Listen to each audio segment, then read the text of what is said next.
Welcome back to Curiosity Not Judgment. My name is Birga. I'm Gary. And I failed to properly introduce our guest in full last time, but if you missed it, go back and hear the conversation anyway, even without the introduction, because it was a good one. We're going to carry on right now. But now let me properly introduce John Freisinger. Sure. However I want to say it, Freisinger. Just don't call me late for dinner. Oh, Yes. Good grief. Anyway, who is the co-founder of Transcending? So let me have you please introduce yourself in that role. Okay. What is Transcending, and how does it fit into this larger conversation that we're having? Okay, Transcending, and thank you, Birga. Sorry, that was a mess of an intro, but now you know that we don't edit this. Let's start with, it's fry like a French fry, singer like a sewing machine, Freisinger. Yes, and I apologize. I've said it correctly before. You just absolutely not today. have, yes. Carry on. And the reason I bring that up is Transcending is actually something similar to that. Transcending is a company that was formed around figuring out what's possible if you could transcend the limitations of a typical team. Transcending. We start to use it as a verb, we're using it as a noun right now. And the easiest way to describe it is we have all been in situations before where we're working with a group in which all of a sudden conversation is effortless. The work we do is frictionless, and we somehow manage to achieve something greater between all of us, and we don't even know where the idea came from, who's responsible for it. It just seems to transcend the limitations of our typical team. There's been a lot of study in things like individual flow states. We've all experienced, hopefully we've all experienced a flow state where time just seems to disappear and we're so focused on things. Many of us have experienced the same thing with teams. And so how do we identify some of the characteristics that occur there and maybe help people get into team flow faster? And so we're a discussion group, transcending.com, in which we discuss how team members can actually transcend the limitations of a team. And the great thing about this community, much like Curiosity Not Judgment, is we just share ideas, right? There are no, one of our central tenets is no gurus, right? So nobody's saying you must do this. It's, hey, this worked for me, what works for you?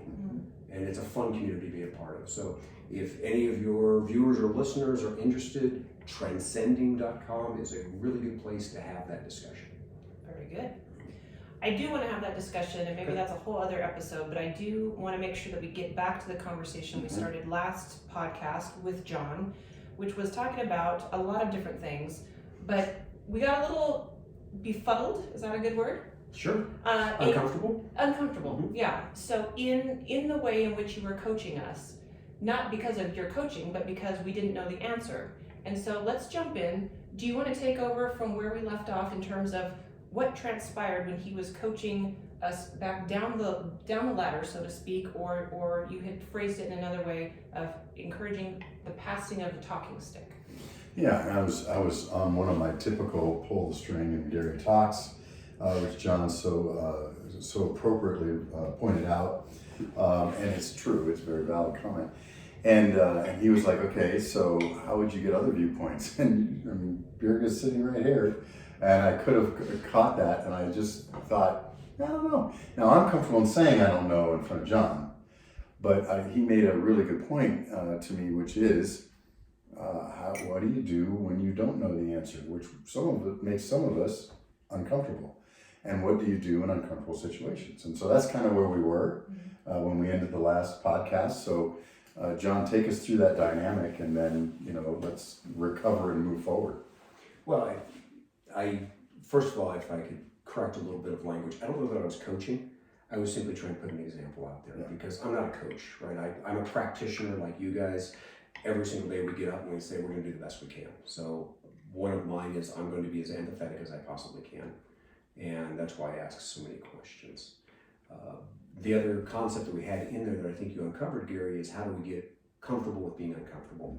Because true dialogue, or as we like to talk about at Transcending, we actually call it a polylogue, right? Monologue is pull Gary's string and he talks about it. Dialogue is usually a conversation between two people in which ideas are exchanged. A polylogue is the agglomeration of everyone's ideas into a greater whole. Love that. And so how do we get comfortable in a situation in which it has been years since we've had to find ourselves in this polylog? Now, it's a skill we all have, but it's a skill we've all forgotten because it's been trained out of us at school. If you've gone through school, defend your answer. Right, that's a monologue. Politics, dialogue. I'm trying to convince you, you're trying to convince me. Polylog, best example, watch kids invent a game on a playground. Right. We're sort of going to play tag, but we've got a ball, and the ball is it, and Billy can't run as fast, so why don't we make an accommodation for Billy, and Birga, what do you want to do in this game? And you're like, I want to climb a tree. And so the game itself, the polylog, becomes something greater than any individual's opinion.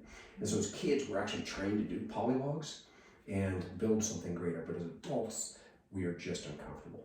So the question, I guess, that we were getting to at the end of the last episode was, what do you do when you're uncomfortable? I blush and get embarrassed and don't want to talk anymore. And did you see what Gary did? Remind me. He talked more. Right? So that's his response. Now, what if the response was, I get silent and pensive? Which is sort of my response. And this drives Gary crazy because he wants me to be talking. And where I'm comfortable is just thinking. Now, are any of the three things that we do as reflexes good, bad, better? They're simply different. Right. And so we, in this vein of questioning, oftentimes have to take into account all those other, what I'll call, cultural ways in which people deal with the uncomfortable. So as an expert questioner, which I think is something we can all ascribe to be at some point, we have to recognize that each person's culture allows them to respond differently, and it's okay. So, for instance, when we talk about trying to understand more from more voices, have we ever met people that just are not comfortable talking in groups? Yeah, absolutely. Are any of us those people? No. Depends on the group, honestly. I'm an introvert. I actually have to work very hard at being an extrovert and asking questions. But the question for me became a defense mechanism. And it's a way in which that spotlight is not me anymore. Interesting. Right? Who's it on? So what I actually have to practice, and this is a wonderful thing for you introverts out there, I actually have to practice asking myself the same question that was asked. In our earlier conversation, Gary, you were going along the thread of you were questioning why this individual was in the meeting. Or the inference ladder, we were talking about, what am I supposed to think when this person shows up late? Right. And our reflexive response is what? To cast judgment. Probably something negative. Yeah. What if it was a positive judgment? They probably saved the day for some old lady who blew out a tire on the side of the road. I bet he stopped to get us donuts. Yeah. So what if you actually flip the question back on yourself to break that inference ladder? Right. And that's some of the dialogue that I use as an introvert a lot of times is I've got to be prepared. Any question I ask, I've got to be prepared to answer it myself, and it scares me a little bit. And I think it's that tension, that level of uncomfortable, which keeps me in that personal flow state. We talked a little bit about team flow earlier, but one of my flow triggers is your ideas. I'm not one of those people that sits and ponders the mystery of the universe and I have an aha. My ahas are, Gary, what do you think about this? Birga, what would you do in this situation? That's where I get my ahas. And each one of us have a different flow trigger. That just happens to be mine. Sure. So I'm trying to think of a good way to continue on in this really important conversation without getting super heady and without getting super deep and running out of time again. So let me turn back to you for a moment and have you inquire of John something that you think is a great takeaway for people that are part of a work team that are struggling in communication, maybe need to draw out answers from others, or there's just that person that you tend to not get along with in the room. Well, and I think that this is part of what John was saying earlier, and what got me thinking is that we often, because of our different responses, we use that ladder of inference and think, okay, so John just went silent for a moment and he's thinking. That's what John's doing. I take that fact and turn it into, oh, he just checked out. If you disengage because you're feeling uncomfortable, it's like, oh my God, what do we got to do to keep people going in the conversation when everybody's just not. How do I keep the people engaged? And why is it so much work to keep the people engaged when they should know better and keep engaging? Well, so it comes back to, we think everybody thinks like we do. Right. And it's not the case. And so how do we keep everybody comfortable in the same conversation? Is it your responsibility to keep everyone comfortable? So that's the key, right? And it depends. What's your role? What's your motivation? Right. Right, as John was talking about earlier. Am I the facilitator? Well, yes, it is my responsibility to keep everybody engaged in the conversation. Am I a participant? One could argue it's still my responsibility to keep everybody in the conversation because we want the best answer. Right. And if we want the best answer, then it takes different viewpoints from different points of view, especially if we're talking about something that's going to be rolled out to the rest of the group. In my early Intel days, I totally missed this. There's a bunch of ESTJs on the Myers-Briggs things sitting around coming up with stuff that's going to be rolled out to the entire factory. And we missed it all the time. We'd come up with a perfect solution in our mind, and we're going to roll it out in this way, and we would just send out a memo. Worst idea ever, right? And how do we keep everybody engaged along the way is by incorporating different people's viewpoints as you're making the decisions. Whose responsibility is that?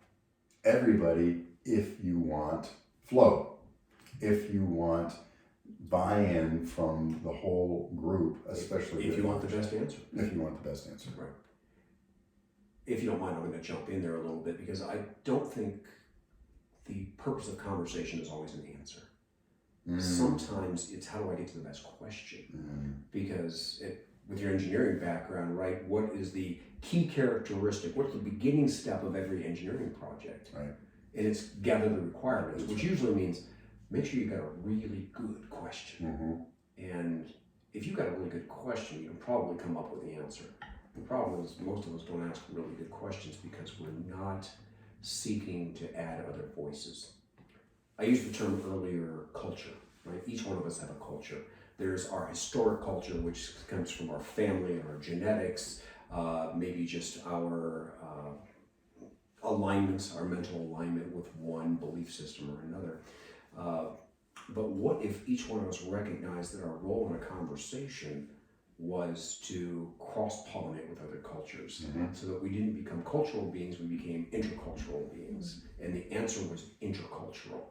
And it took a little bit from every one of those beautiful cultures that we've been blessed with to come up with what may be the key question. Because each culture then answers that key question in a different way, but it's probably all aligned if you're asking the right question. And so I look at this oftentimes when I'm asking a question is, how can I ask a question in such a way that it's going to convince me of something that I maybe hold as a truth? And I'm not saying change your truth, but explore another truth. Because unfortunately, we've got a pattern, and I think we've all seen this, right? There is the fact. There's a coffee cup on the table, right? There is the story that I tell myself about why that coffee cup is there. That usually comes from my culture. That becomes what we loosely define in society now as the truth, right? The truth could be that the coffee cup is there because I'm just a messy person. And if that is the story I'm telling myself, then the truth is I'm a messy person. Does that change the fact that there's a coffee cup on the table? Nope, it's observable. Your story may be, John's very comfortable when he has something in his hands and he's talking. It's an introvert's technique, right? I need something between me and who I'm talking to, right? Defense. But that gives you a different truth about why there's a coffee cup on there. So I'm always looking to change the story that I'm telling myself because it ends up with a different truth. Does that make any sense? It does. And so I always want to turn this back to some, I'm going to say instruction, and I don't mean that this is a whole series of, us lecturing folks on how to do things differently. But the whole, to me, the heartbeat behind all of this has been, how do we begin to start asking these good questions? How do we really cultivate a culture of curiosity so that we're not leading with judgment, so that we have much better relationships with those in our circle? And ultimately, as that expands out, how do we share this kind of curious nature with the world? And so I guess my follow-up question to that would be, if you find yourself consistently gravitating towards the negative position of, oh, he has a coffee cup there because he's just a messy person, how do you begin to rewire your own thinking to start doing some of those internal questions so that you are curious about the person in a way that expands your opportunity to have a relationship with them outside of your initial judgment? So if I was to assume the role as the contextual leader of this conversation, one of my roles as a contextual leader is to reflect that question back to you. Okay. What techniques have you used? Because there's not a right answer, right? There's what worked in your experience based on your culture. So how do you rewire yourself when your reflex is a negative interpretation of a fact? I would say if I start feeling an emotional attachment to a position that I'm holding, I'm aware that I've probably gotten off track. For me, that's my personal little awareness mechanism. Like, I'm getting heated over this conversation. I'm getting heated over how you're presenting yourself, or I'm getting sad, I'm getting angry, whatever the emotion is. And so for me to take a step back and go, wait, I'm making a hard judgment right now that's causing me to have an emotional response. I need to take a step back and start probing a little bit to see, is that really the intention behind your position or your statement? Well, the other thing though, and your question to John and his response I thought was fascinating, because I've become very aware in my journey here that I don't know what I don't know. So I often ask, something appeals to me and I want to be more positive versus negative, like you said, and I clearly don't know how to do it now. Instead of reflecting and thinking to myself and taking 20 minutes of quiet time, I do ask. I say, so what are the techniques that have worked for you? Not that I'm going to incorporate them the same because you're a different person. I just need some ideas. And then I can, a jumping off point, right? I'm a much better editor than a creator. So I'd rather hear what other people have done so that I can pick and choose from that menu and jump off to what works for me. So I liked her question. Your question back to her was fascinating, but I think it would be worth a discussion for our audience of what are some of the techniques to lead us into questioning our own judgments at the time. What are some techniques? And you said the first one is pause, right? And that is something that we don't do very often. It's just, okay, take a step back, right? Because we're so busy, we got so many things to do. I just need to get through this conversation, get to my answer instead of my question, for whatever the purpose of this thing is. This meeting is to do this. Let's find this out. I get nervous when it gets to be 50 minutes into a 1 hour meeting and we haven't decided anything yet, right? Now, is that valid or not? To be argued. But the point is, what are some of the techniques that do work in order to get us into more of a questioning mode, John? Well, so allow me to just simply step out on the shelf for a second. Okay. One of the questions that Birga asked is, what are some of the techniques we can use? And I think we just modeled some of those techniques, right? Is restating, reflecting the question back to the questioner, because you obviously already had an answer in mind, or you probably wouldn't have asked the question. Okay. Right. If not, it's much like flipping a coin, right? If you ever want to make a decision and you're 50-50, flip a coin, because as soon as that coin goes in the air, you know what decision you really wanted to make, right? So it forces the chemicals into your system that allow you to drop into the personal flow in which you can answer that question. Now, you finished your answer. We needed to hand off the talking stick. Did we use any verbal communication to do that? When I completed my answer, Allow me to tell you what I saw. Okay. You looked at me, I looked at you. I used my eyes to look at Gary. Gary took the nonverbal clue that it is now his turn to pick up the talking stick. Now, did I add anything to the conversation verbally? No. Okay, so it is possible then to be able to transfer a question without using verbal communication. So I was simply trying to model some of those techniques. These are some things you can do. Reflect the question, use nonverbal clues to provide those answers, restate the question. How do I personally reframe things, I guess was the original question, from negative to positive. I pride myself on having a wicked sense of humor. And oftentimes I have a movie running in the background of my head, and more often than not, it's something completely inappropriate for the meeting. Monty Python. Or Mel Brooks. Or Mel Brooks. So Blazing Saddles plays in my head constantly when you and I are having business meetings with some of our executive leadership, because everybody on our executive leadership already has a character in this brilliant comedy. A comedy, by the way, that couldn't be made today because it is just so over the top, in your face. Nobody is safe, and everybody likes to have some safety here. So I try to reframe things with humor. This is just funny to me, and I can do that because I'm looking for the humor. I'm looking for the opportunity to create, and humor is a technique I use for trust. I'm looking for the opportunity to create the trust, because if you trust me and I trust you, we can have a conversation. If I trust you and you don't trust me, we end up in an argument or something that looks like a pretty contentious dialogue.